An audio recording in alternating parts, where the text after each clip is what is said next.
How about PJ Walker? Looking good out there. It wasn't a perfect day by any means, but you know what? He got the win. Let's just give him some credit and let's get into the film study. This play was the first real big play of the game. This is going to be a cover one man play. It's 0-0 early on in the game. And he has a receiver running deep. This is a good route against this type of coverage, Only one safety deep. It's man coverage. As long as his player can win his one-on-one matchup, he could potentially, or he will get open, and PJ Walker could potentially make the throw. Walker takes the snap. He's going to look up, and he sees that there is an opening, so he makes the throw. And as you see, this is a well-ran route. I mean, clearly there is a window here where Walker can make the throw, but of course it is down to field. So, good job by DJ Moore of getting open, but who knows if this throw is actually going to be complete, because it still is difficult when it's this far down to field. However, this throw is perfect. I mean, you couldn't ask for anything better than that. It was nearly a touchdown. Good play by the safety to not give up the touchdown, but still, perfect throw. Great route, great catch, and so that was nice to see. Definitely a very good throw. It's always cool to see guys who you don't really think of as, starting quarterbacks or maybe even backups come in and make some really impressive throws that a lot of starting quarterbacks wouldn't be able to make in general. This one was a mistake for sure. It's going to be zone coverage, and you have two receivers who are running routes closer to the left side of the field. So the way this play really works for Carolina is, since two receivers are running routes in that area and there's only one Detroit player in that area, basically he has to choose whether to stay deep or go shallow, and whichever one he chooses, then Walker just throws it to the other guy. That's simply how this play works.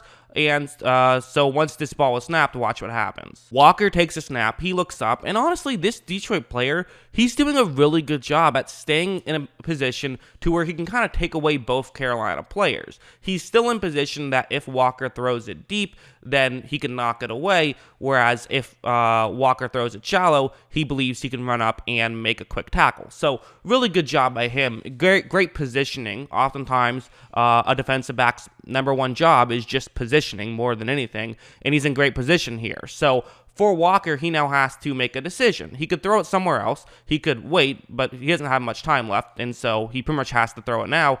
He could throw it away, but it's 3rd down and goal. He obviously wants a touchdown, so he's going to decide to take this chance and try to fire one essentially quick enough that the defensive back won't read what's going on and be able to hop up and make a catch quickly. But as you see, that just doesn't work in the NFL. It's just a quick interception. That's the kind of thing that maybe works, in the XFL. It maybe works in college football. In the NFL, these guys are too quick. You're not going to be able to do that. It was a mistake. He should have just thrown it away, and that took 3 points off the board. Not the end of the world, but, those are things that matter. You don't want to be doing that. That could have been the, difference in the game, and for some games it probably would be, but luckily you played the Lions, so you were fine. But, in other games, that could be the difference. This play was fun. It's zone coverage, and for Walker, he has a receiver. It's a cover 3 zone blitz, so only 3 players in the middle of the field.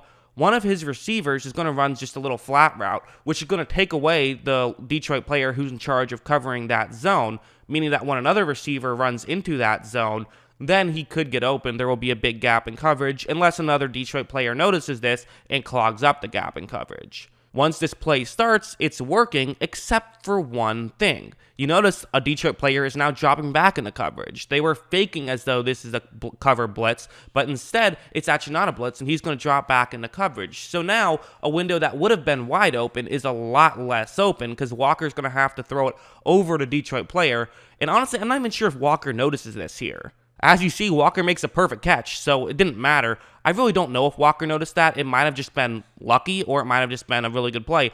I don't know, but either way, great throw. And when you make great throws, more often than not, it's going to work out, regardless of if you don't realize that a defensive lineman dropped back into coverage. This play was fun. It's man coverage, cover 1 play. That's what's going to happen. It's a blitz, though, cover 1 blitz. So this means that, there's going to be extra pressure, and Carolina is not going to do a great job of picking up the pressure. Like, as you see, there's immediate pressure right here. Walker is in a bit of trouble. He needs to try to figure something out. He needs to move around. So this isn't a great situation for Walker. First, he's going to just escape, which, great escapability there. He's able to extend the play, and then he throws it downfield.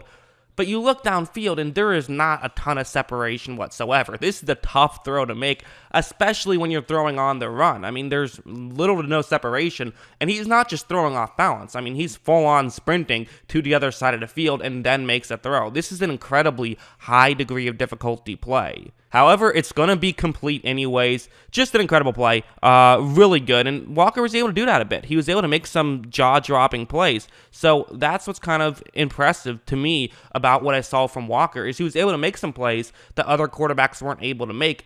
And to me, he's certainly at least shown that he should be a backup in the NFL, if nothing else. We'll show one more play. It's going to be a cover one man play. He has a receiver who's going to start off running over the middle, but then it's going to get to the outside. So this is good because, one, the safety will probably stay closer to the middle, meaning that he won't crash to the outside as quickly, meaning that you should have a one-on-one matchup. Plus, sort of faking as though you're going over the middle can also just fool the defensive back who's in charge of covering you. So these kind of things work both ways. It's certainly a good route against this concept. Also worth mentioning, this is the 3rd down and 3 right here, and we're in the third quarter. It's only a 7-0 game, so a lot of guys would probably be a bit conservative here, but Walker's saying, hey, let's take a chance.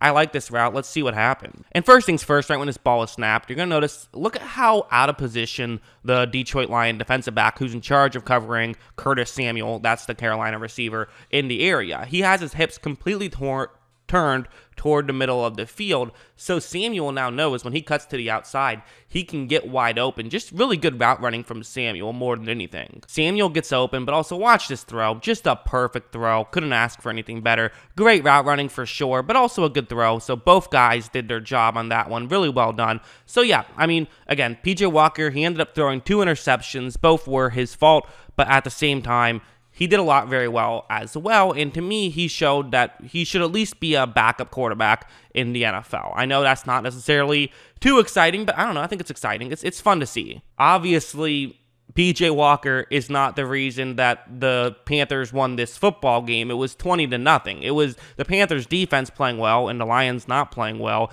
That was the difference in this game. But at the same time, I mean, he still played pretty well. 24 for 34, 258 yards, 1 touchdown, 2 picks. Those aren't anything special, but I thought his play was better than what the stats will show. And also worth mentioning, again, Carolina did this without, they didn't have their starting quarterback. They didn't have their starting halfback. They had multiple offensive linemen missing. They had multiple defensive starters missing, and they still beat Detroit 20-0. Kind of an embarrassing loss for the Lions, but good win for Carolina. And they showed that while their record might not be great, they're still a good team, and they can beat bad teams. And I think the Lions, even though their record is better than Carolina, is a much worse team. That's just what I think. What do you guys think? Let me know what you thought of Philip Walker's performance and the entire Panthers performance. Always love hearing from you. And of course, as always, thanks for watching.